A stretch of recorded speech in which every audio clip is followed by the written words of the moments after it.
Dead bodies lay in the clearing. One surviving guy did not understand how this could happen. Everything around was filled with yellow dust. A dark silhouette appeared in front of the guy with a bloody blade in his hand. The guy desperately asked to spare him.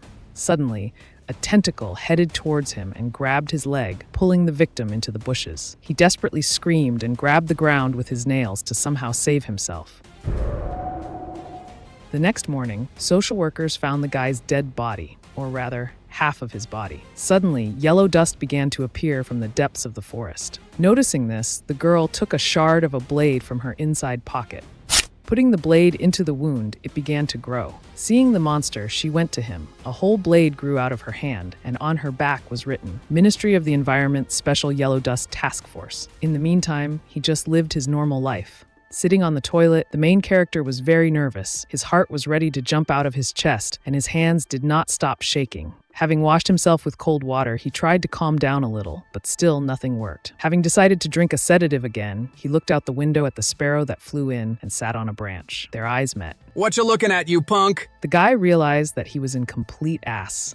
His name is Maru, 29 years old, a very ordinary young man living in South Korea. He graduated from a simple university and tried his best to find a job. He was getting a job as a 9th-rank civil servant for the 5th time, having failed all previous attempts. This time, he had to pass. With this attitude, he went to the interview office. Looking. Nerves. The interviewer looked at Maru carefully. Why did you decide to join the civil service? The guy swallowed and smiled tensely. I want to contribute to society as a civil servant, but a completely different thought flashed through his head. A stable job, a regular salary, and a life without changes. What will you do if your boss gives you an unethical assignment? Of course, I will try to discuss the problem and find a compromise. In his mind, he calmly added, ignore, obviously. And how are you with building interpersonal relationships? Sometimes it's hard. There were even rumors at the university that I have ADHD. Maru confused what he thought with what he wanted to say. The interviewer raised his eyebrows. Awkward silence. The interviewer made a note on the form. What was the most difficult moment in your life? And how did you overcome it? Maru thought. In difficult moments, frames floated before his eyes. Mountains, fog. He had seen something that day. The image of some kind of monster, and then lifeless bodies around little Maru. His heart began to pound wildly. The room swam before his eyes. Hey, are you okay? A worried voice. The interviewer's face was in front of him. What? And the next second he threw up right in the man's face. Evening. Maru was lying on his bed. What an idiot I am. No job, no friends, no girlfriend. I'm a walking failure. Tears of despair sparkled in his eyes. Suddenly, someone knocked on the door. Who's there? He opened the door and screamed like a girl. In front of him stood a female version of The Rock.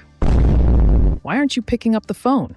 After a moment of stupor, Maru stepped aside and let his mother in. Are you not at work? I came to bring food. She handed him a bag. The guy took it with hope. Please let it have meat, kimchi, and stewed beans, the woman said. Maru died inside. After looking at the mess, the woman started cleaning up. Then she asked how the interview went. Maru was clearly upset by her question and muttered to himself that he would never tell that he threw up in the interviewer's face. But his mother understood everything without words. With her slap, she brought him to his senses, saying that next time it would be easier. After rummaging through her things, she took out an envelope. Although Maru had run out of money, he still refused, saying that he was already an adult and would earn it himself. But he had no right to refuse. Okay. After which she said, so the shaman could have been right. Maru, you need to go to the mountains. The next day, Maru arrived on Gangwa Island. It had been so many years since he had been here. Looking at the mountain, he remembered his mother's words. She had heard about a famous shaman and decided to ask him about Maru's situation with work. The shaman said that the cause of the problems was not ADHD or panic disorder. It had been 20 years since his father had disappeared. According to the shaman, he died on the mountain you had visited. His spirit is blocking your path in life. Therefore, you need to climb the mountain and spill some alcohol on the ground to give him peace. Only then will you get a government job. Entering the site of the old house, he seemed to see himself. Little Maru ran to the door. He looked through the crack. In the empty room stood a man clutching his head. The boy opened the door and went to his father, saying that he was hungry. But the man was madness. Remembering this, Maru immediately felt the attack that he had been suffering from lately. After breathing a little, he calmed down and then took a bottle of sojo from his backpack. Pouring some into a glass, he splashed it on the ground, honoring the spirit of the mountain and also remembering his dad. Although he does not know where he is, he hopes that he is okay. My father left us, and my mother tried her best to raise me. Please, mountain spirit, help me find a job. Yellow dust began to appear behind the guy. As soon as Maru noticed this, he decided to go down the mountain because safety first. Safety first. Maru was surprised. Someone just repeated his words. There was no one in the yellow dust when suddenly some silhouette appeared. Safety first, said the incomprehensible monster. In his hand, he held a bamboo stick. Part of his head was missing, and the skin on his eyes and near his mouth was torn. Maru thought he was seeing things. It seemed he was hallucinating due to his nerves. When the monster began to approach, he decided not to take any risks, so he turned around and tried to run away. What happened? Maru fell to his knees, clutching the bamboo stake that had pierced him. He didn't understand how this could have happened, such an absurd death. Although his whole life had been shitty, studied, then worked part-time, didn't even really have fun, so what difference did it make? Now he wouldn't have to look for a job. A wonderful, kind, beautiful mother floated before his eyes. No, it was too early to die. He had to survive for her sake. Maru tried to get up. The monster, meanwhile, was already in front of the guy. Safety first, the monster muttered. Then it opened its mouth and jumped on the wounded guy. Maru saw something, an eye in its mouth. Grasping the young man with its legs, the monster opened its mouth wider. He tried to throw the monster off, but it sank its teeth into his shoulder. The pain that Maru felt was driving him crazy. Eat it! Eat it! Maddened by the pain, he bit the monster's neck, then tore off the skin with his teeth. Maru ate the monster. The eye in his mouth peered into the young man. He watched everything closely. The maddened monsters devoured each other. Many monsters fought with each other, and the voice whispered, "Come back!"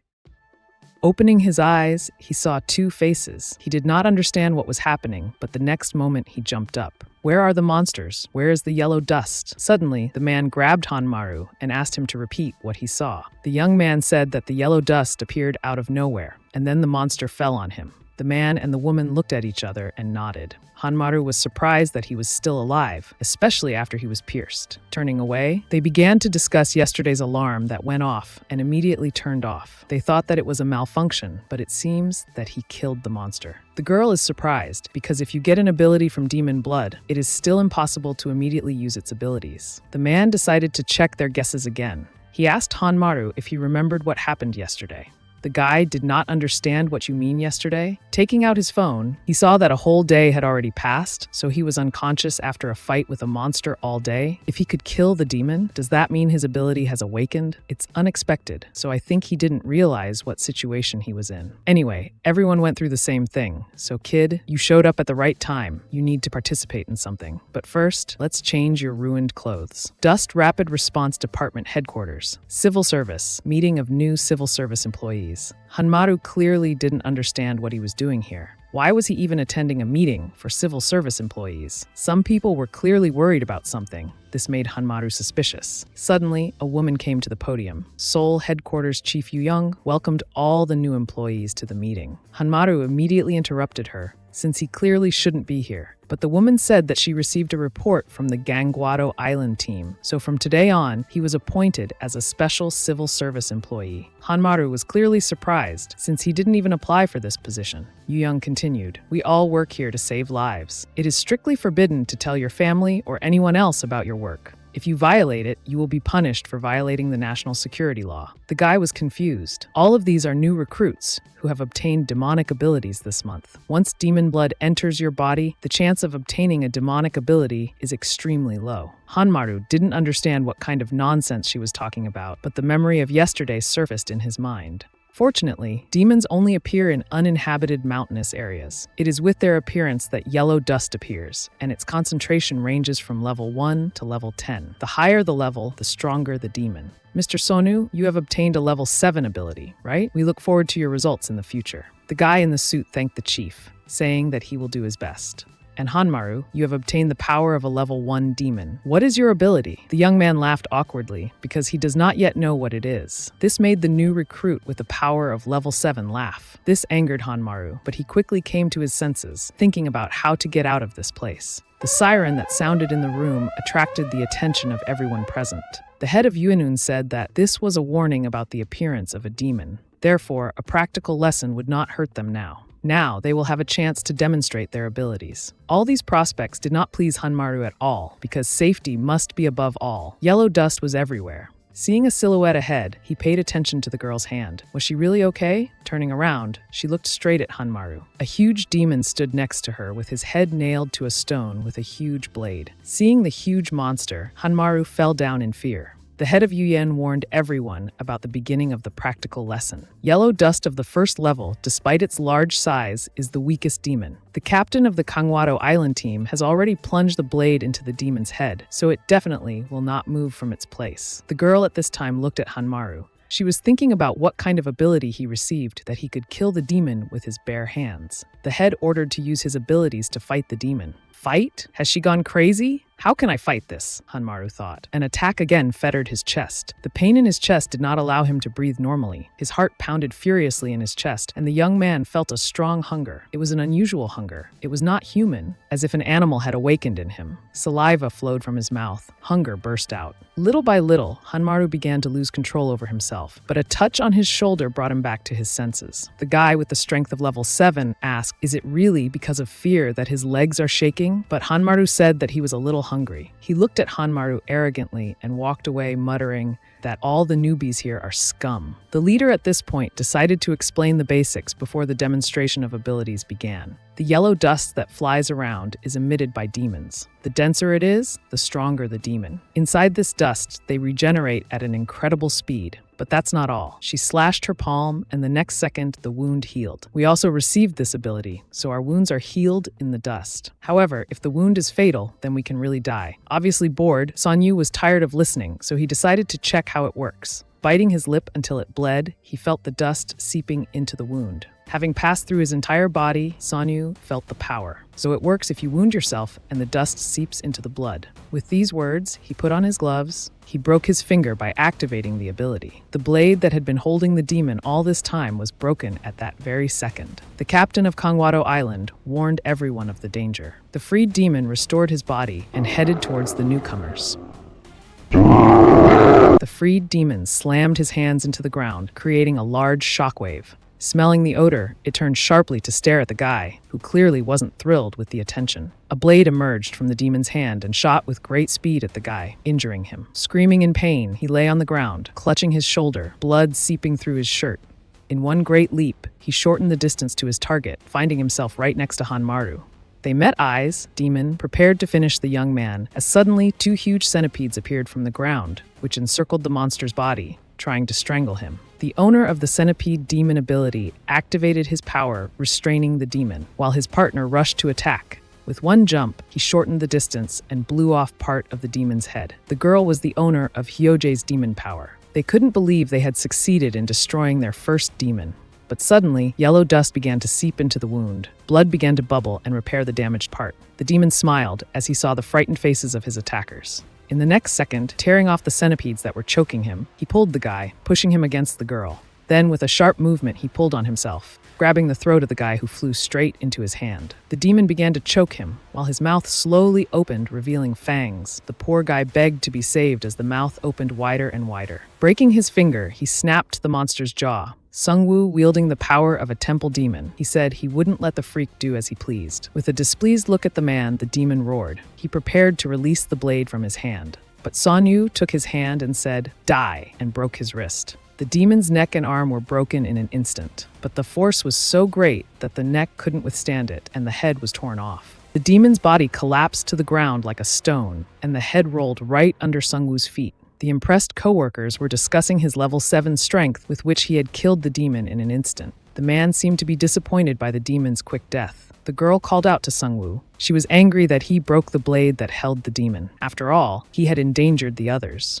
"Wasn't it me, or do you have proof?" Sungwoo asked. The girl grabbed his hand, asking if she could break a couple more fingers and see if her blade would break. The head of the association started clapping. She was impressed with the newcomer's ability. However, it seems one is missing. In the meantime, Hanmaru was just running away. Not only did they make him a special government employee, they made him fight a demon. Fuck it, better to run away and stay alive. He braked sharply and was shocked. What was it this time? The head of the Special Purpose Association was disappointed that Hanmaru had escaped. He was definitely not fit for this job. The girl thought about it. It seemed to her that the demon had initially aimed only at him. She turned to the head. Isn't it strange that the demon is dead and the dust hasn't disappeared yet? Everyone tensed up a bit. At this time, a huge gate appeared right in front of Maru. The gate glowed slightly yellow. The demon's head began to emerge from the gate and then the whole body. Maru, very scared, was sitting behind a bush right next to the gate. As soon as he escaped from one demon, a second one appeared. Looking out from behind the bushes, he saw an empty clearing. Maybe the demon had left? The guy called out to the captain and the head association. Running up to them, he stopped to catch his breath. Then he said that they called from the office. A level 3 demon alert was announced. The head association was shocked. Demons had never appeared in the same area at the same time. Captain Chana asked where the demon was. At this time, Maru tried to run as fast as he could, despite the pain in his shoulder and fatigue. All he needed now was to save his life. Tripping over a rock, the boy flew down the hill. Rubbing his bruised head, he noticed a house ahead. Hoping to hide there, he ran towards it. Hiding in a small barn, he looked out through a crack, hoping that the demon had not chased him, but he was already here. Maru noticed that some strange fragments had appeared above the demon's head that were not there before. Suddenly, the door creaked. A small old woman asked who was there. She did not understand where the yellow fog came from in the middle of the day. She complained that nothing could be seen because of the fog. The demon smiled happily. The granny is in danger. She needs to be saved somehow. The words of the head of Chuenyun popped up in his head. They also received demonic abilities, which means they received their regeneration from yellow dust. However, if the wounds are fatal, we may actually die, so be careful. Maru's hands were shaking. He might die, and safety must come first. The old woman peered into the fog. She asked who was there. The demon repeated after her. Who is there? Coming closer, she was able to make out. A huge demon was standing in front of her. In horror, she fell to the ground, not understanding what it was. Smiling, the demon repeated. Who is there? The fragments that were hovering above the monster's head began to move. He pointed his finger at the old woman. The old woman opened one eye, seeing Maru, who covered her with his body. He smiled at her, asking if everything was okay with her. The old woman was worried. Everything was okay with her, but your hand, young man, it is not there. Kneeling down, he asked her to run away quickly. Maru thought, why is his ability only the first level, as worthless as himself? The demon at this time was already standing behind him. The old woman cried in fear, and Maru thought, I beg you, please, let someone come and save me. Yellow dust began to penetrate his wound. When yellow dust gets into the blood, it activates the ability of those who received it from the demon. Maru felt hungry. Drool began to flow from his mouth. His power awakened. Having lost his mind from hunger, he jumped straight at the demon. At this time, Chana ran as fast as she could, trying to find the demon. Hearing strange sounds, she decided to run towards the sound. She ran into the courtyard of the house just as Maru bit off part of the demon's neck. What is this newbie doing? The demon grabbed the guy by the head and threw him with all his might into the stone fence with such force that it was covered with cracks. From the blow, he lost consciousness. The demon was a little puzzled. The wound on his neck did not heal. Chanha also noticed that he could not heal after Maru's bite. But why? Without wasting precious time on thinking, she rushed to the demon. Making a jump, she grabbed a shard that was hovering above the monster's head, thus activating her ability, the power of the Iron Demon. Maddened with rage, the demon roared, directing the shards towards the girl. Chanha did not lose her head and parried them with her blade. While the demon was covering himself from his own ability, she jumped, preparing to strike. The next moment, the surprise monster was cut in half. Landing on her feet, the girl looked at the result of her blow. The yellow dust began to disperse, as did the body of the monster. Approaching the old woman, she asked how she was feeling, but the old woman asked in surprise what had happened. Chanha said that a wild boar had just run by and had now disappeared into the forest. Ordinary people forget about demons as soon as the yellow dust disappears. The granny scolded the boars that were ruining her harvest. The girl promised that as civil servants, they would take on all the losses and damages. Hearing this, the old woman disappeared into the house. Chanha immediately turned to the newcomer, looking at him. She could not believe that his regeneration was so fast. Did he really have a first-level ability? Clearly irritated, Maru received a message. It said that tomorrow he must start work as a civil servant. Remembering what happened recently, he clearly did not want to go. But he needed a job. Deciding that he would think about it in the morning, he went to bed. Falling asleep, Maru began to dream of a dream. Many demons who were fighting. They devoured each other, and someone kept whispering, "Come back!" Abruptly waking up from a nightmare, the young man sat up to catch his breath. This nightmare has been haunting him since that day on the mountain. Suddenly, he noticed that it was somehow too bright outside the window. Thinking that it was already morning, Maru looked out the window. The mountain that was near the city was covered in fire. At this time, the demon who caused the fire stood in a clearing. The girl who appeared poured rain on him. She was the owner of the ability of a water demon. The man used his breath and began to freeze the demon with his ability of an ice demon. The girl turned to the captain, asking why the demon appeared at night because this had never happened before. But he told her to focus on the fire. The ice began to melt uncontrollably, so without wasting time, the man created ice blades to destroy the monster. The man rushed to attack. Suddenly, the demon felt someone's voice. He said, "Bring him to me." This made the demon activate all his power that was. Having broken the ice shackles, he prepared to strike the man who was already near him. Having hit him with his fist, the demon threw the man into a tree. Burns were visible on his body. The girl screamed in fear, and the monster at that time activated his volcano on his back, splashing a lot of lava around. The man did not understand why the demon was getting stronger. At the Seoul headquarters, there was a real commotion. All the computer screens were red, indicating a state of emergency. The head of the association asked what the situation was. The operator said that they were currently being attacked in 20 places at the same time. The behavior pattern of the demons had completely changed. Chu Young-gun noted that it all started a week ago during a rookie meeting. One of the employees said that an important call came from Busan. A man in a suit on the other end of the phone decided to flirt a little with a woman, asking when she would be coming to visit. After which the man said that they had problems in Busan. The portal from which demons appear has remained open for 3 days in a row. Hearing this, Chi Young-un was shocked. This is impossible. After a demon dies, the gate closes. But in Busan, they will continue to crawl out. And the team of Mount Gomjeong is completely exhausted. The head of the demon appeared from the portal, followed by the rest of the body. The demon shouted something in the demon language. The girl who was standing near the gate listened and tried to translate what the demon was saying. And judging by the translation, the demon said the following: "Bring him to me." "Bring? Who?" asked Chiyunin. "But we don't know that." The demon jumped out of the gate. His limbs were like spider paws, with sharp ends. The size of the demon was enormous. Having hung up, the head of the association was confused. The next moment, we are shown a helicopter heading to Mount Gomjeong. After listening to the whole situation that was happening in Busan and in Korea in general on the phone, the silver-haired man said that he would sort everything out. A man jumped from the helicopter straight into the yellow fog. Inhaling it, he awakened his demonic power, spatial inversion. Landing directly on the gate, he caught the attention of a girl, who was surprised by how suddenly he had appeared. She decided to warn him that it was dangerous here. Hearing the girl's voice, the demon abruptly turned in her direction, a bloodthirsty smile appearing on his monstrous face. In the next moment, he lunged at the woman, swinging his razor-sharp claws like a spider. Seeing the demon flying toward her, the girl barely managed to dodge his attack, but the monster was already standing next to her, preparing to pierce her with his needle-like claws. Space began to distort under the influence of the silver-haired man's ability.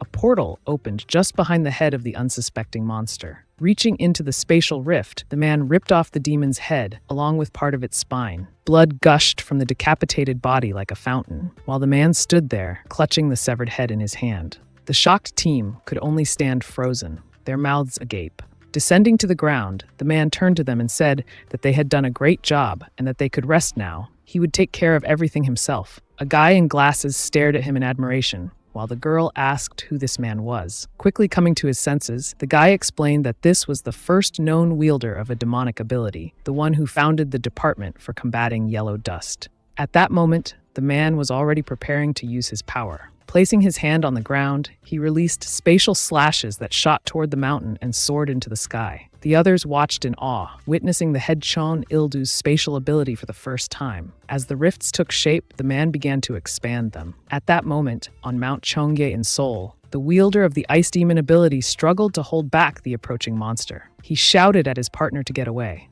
The creature was already too close. The man conjured an ice shield, blocking the monster's powerful blows. But as cracks spread across the frozen barrier, he realized it wouldn't hold for long. This was the end. With a final, shattering strike, the ice crumbled, sending the man flying backward. Seeing the monster raise its arm for a fatal blow, he instinctively threw himself in front of his partner, determined to shield them, even if it cost him his life. But the attack never came. Looking up in shock, he saw the monster's body being pulled into a spatial rift. Chon Ildo's hand was gripping the demon's head tightly. With a cold stare, he hurled the creature aside. it crashed into the rock and briefly lost consciousness. Ensuring that the beast was no longer a threat, Chon Ildo decided to eliminate other threats throughout Korea. Seoraksan Mountain, a demon stepped onto a young man's chest, pinning him down. It muttered something in its guttural, demonic tongue. Then, in a flash, its clawed finger pierced straight through the man's chest. A spatial rift opened behind the monster, and in the blink of an eye, it was sucked inside. Madong Mountain, Halasan Mountain, and other places where there were demons, all of them were sucked into the spatial gap.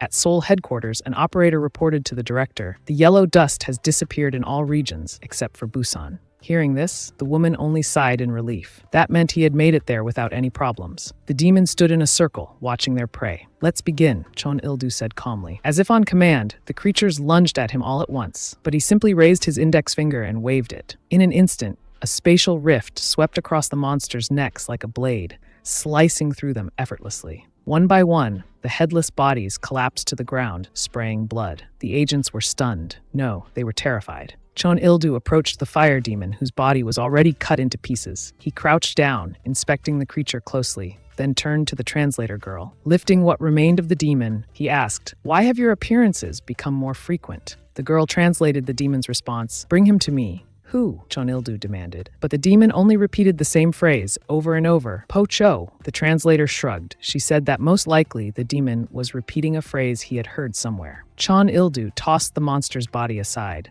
"If more of them come, I'll simply destroy them all." There was still one last issue to deal with, the gate that had remained open for 3 days. Chon Ildo bent down and placed his palm against the ground. A purple glow began to radiate from his hand. A massive spatial rift shot toward the gate, swallowing it into the void. Slowly, the portal sank into the abyss of darkness and vanished. The agents watched in awe, mesmerized by the spectacle. A few seconds later, the clearing stood completely empty. The yellow dust had disappeared as well. The next morning, the director arrived at Chon Ildo's office, concern evident in her eyes. "What exactly happened to the gate?" she asked. "It's now inside my space of darkness," he reassured her. The woman said, "That sounds worse than death." The director turned on a large TV screen. "I've prepared the information you requested." The screen displayed dossiers of all new recruits from the past week. She asked, "Since when do you take such an interest in new employees?" Chon Ildo leaned in, studying their faces carefully. "I need to find out who the demons are looking for and why they need him. Hundreds of demons look at the mother. They listen to her command.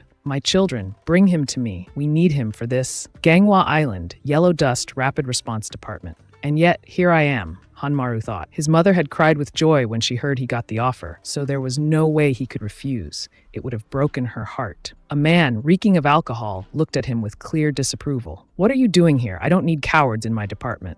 Then, turning away, he greeted another new recruit, Songwoo, who looked absolutely furious. "Why the hell am I here instead of Seoul?" The man smirked sarcastically. "There must be something wrong with you if they sent you here." Then he shrugged. "In any case, welcome to the Gangwa team." Maru swallowed nervously. What the hell was he even doing here? Strange images flashed through his mind. What were they? Nightmares? But as the door opened and he stepped inside, he was genuinely surprised. This was nothing like what he had imagined. Before he could process it, the man spoke up. "First, let's do introductions. I'm Doc Man, head of the Gangwa Island branch." Pointing to the others, he continued. "Agent Yoon Ji, 7 years of service. Agent Kim Park, 7 years of service. Agent Nam Yo Sok, 1 year of service." And with that, Docman simply walked away without another word. Maru hesitantly took a seat, his gaze drifting toward Songwoo. Something about him felt off. Wanting to break the ice, he asked, "Is something wrong?" Songwoo scowled. "Why the hell are you staring at me?" He was clearly furious. How could someone as elite as him be assigned to this backwater team? Maru sighed and turned to Nam Yo Suk, who was casually browsing for clothes. Trying again, he asked, "So, what's the Gangwa team like?" The Yellow Dust Rapid Response Department has only 13 divisions across Korea, each responsible for monitoring a specific mountain in its region. Agents with a level 7 ability or higher are assigned to headquarters and only deployed on critical missions. Then there are places like Gangwado, sparsely populated areas where demons rarely appear and are usually low-level threats. Incompetent and damaged, agents are often sent to such locations. Now, Maru finally understood why he was here. However, not everyone here was weak. There were also powerful agents who had chosen to work in these regions voluntarily. Just then, a young woman entered the office, her damp hair and fresh scent indicating she had just come from a shower. Seeing Maru, Captain Chana narrowed her eyes. She remembered him, the strange newcomer who had bitten into a demon's flesh during battle. Meanwhile, Maru overheard something that immediately caught his attention. Fighting demons earns an extra bonus, 5 times their regular salary, so all have to do is wait for the alarm. Nothing happened all day, so Hanmaru relaxed with a cup of coffee, thinking, this job is amazing. No stress, insane pay, I could get used to this. Dockman suddenly stood up and stretched. All right, that's enough for today. We're heading to the bar, time to celebrate our 2 new recruits. Meanwhile, in Seoul, the director descended to the secret floor of headquarters. There, Chon Ildo stood waiting. How are things, he asked. The director sighed. The demon's vast behavior is returning to normal. Chon Ildo, standing beside a massive glass capsule, placed his hand against its surface. Inside, a demon was restrained, its body floating in a strange liquid. Have we found the reason for their sudden activity? The woman hesitated. No, but could it be because that day is approaching? Chon Ildo didn't respond immediately, his eyes fixed on the captive demon. Finally, he muttered, I'm not sure yet, but we need to make sure the captains keep their mouths shut. At that moment, Dockman said that in a year, it would all be over anyway, because Judgment Day would come. Many gates would open in the sky, and demons would pour down from above. Hanmaru realized what kind of mess he was in. Dockman warned that this was top secret. After saying that, he continued drinking. Hanmaru couldn't understand why these people remained so carefree. Suddenly, new gates appeared on the mountain, and yellow mist began to seep out. After the mist, the demon itself started to emerge. Many clawed paws stretched out from the gates. Everyone looked at their phones. Captain Chana said that she would handle the demon. A rather drunk Sanwoo volunteered to go with her, but she quickly refused, saying she would go with Hanmaru instead. Hanmaru choked upon hearing this. Sitting in the car, Hanmaru couldn't stop thinking about the prophecy, the one that could bring destruction to the entire world. Captain Chana called out to him, snapping him out of his thoughts. No need to stress about it, she said. The government is already working on a solution. Besides, it's our job to find the demon and eliminate it. It sounded terrifying, but also kind of cool. Then she smirked. And your ability is pretty special. I've never seen such a glutton before. Glutton? Hanmaru repeated, confused. So that demon was a devourer? After activating his ability, Hanmaru has no memory of what happens to him during that time. Hanmaru hesitated before asking, so what exactly is my ability? Chana grinned. To devour demons, whole. Hanmaru blinked. Excuse me? A demon screeched as Chana impaled it, immobilizing the creature. Hanmaru stood there, frozen. Wait, you seriously want me to eat it? Chana beamed. Yep. Once you consume a demon's flesh, it loses its ability to regenerate. Hanmaru felt sick. All right, pull yourself together. It's just food. Just food. Just... His mind desperately tried to rationalize it. Yeah, it's not a demon. It's an octopus. Just an octopus. He opened his mouth, determined to take a bite. Yum. Chana's smile immediately disappeared. Eat it. Now, she snapped. Clenching his jaw, Hanmaru fought his disgust and leaned in again, this time trying to rip off another piece. The next morning, Hanmaru lay slumped over his desk, writhing in pain from a horrible stomachache. Sanu turned to him. So you threw up on a mission? What a loser. Hanmaru groaned, barely lifting his head. What do you want? That only made Sanu more irritated. Because of an idiot like you, I'm stuck in this damn office. The captain is actually trying to train you, and all you're doing is getting in the way. With that, he stormed off, leaving Hanmaru alone with his thoughts. I need to figure out how to use my ability.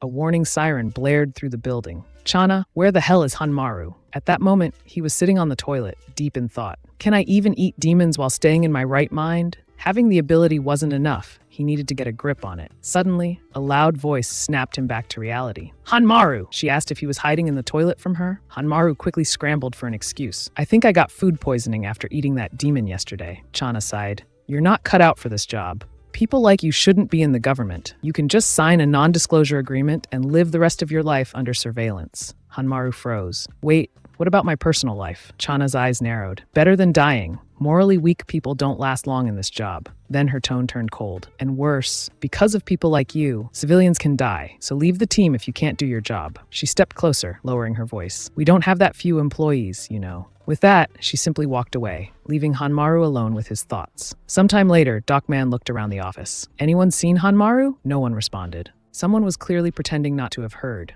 Meanwhile, Hanmaru stood alone on a bridge, staring out at the city. Maybe I really should quit this job. Living under surveillance was better than dying in battle. Pulling out his phone, he hesitated, then dialed. Hello, Mom? I wanted to tell you something. Wait, Mom, where are you? Her voice was cheerful. Oh, I'm hiking on Mount Inwang with a friend. Hanmaru went pale. Mom, I told you not to go to the mountains. But she didn't seem to hear him. Huh? That's strange. Where is all this dust coming from? Hanmaru's breath caught in his throat. Mom, say that again. But the call cut off. Yellow dust. In the mountains, where Mom is. Mount Inwang, team dispatch. The Inwangsan response team stood on high alert. Their commander warned, "Threat level 5. Stay cautious." One of the agents suddenly looked up, eyes wide. The captain frowned. "What is it, rookie?" Following his gaze, he froze. A demon sat perched on a branch, chewing on a severed human hand. Its grin was grotesque, and on its forehead, something sparkled, a fragment that resembled a mirror or a metal plate. Hanmaru felt his stomach drop. Mom was in danger. Without thinking, he sprinted toward the mountain.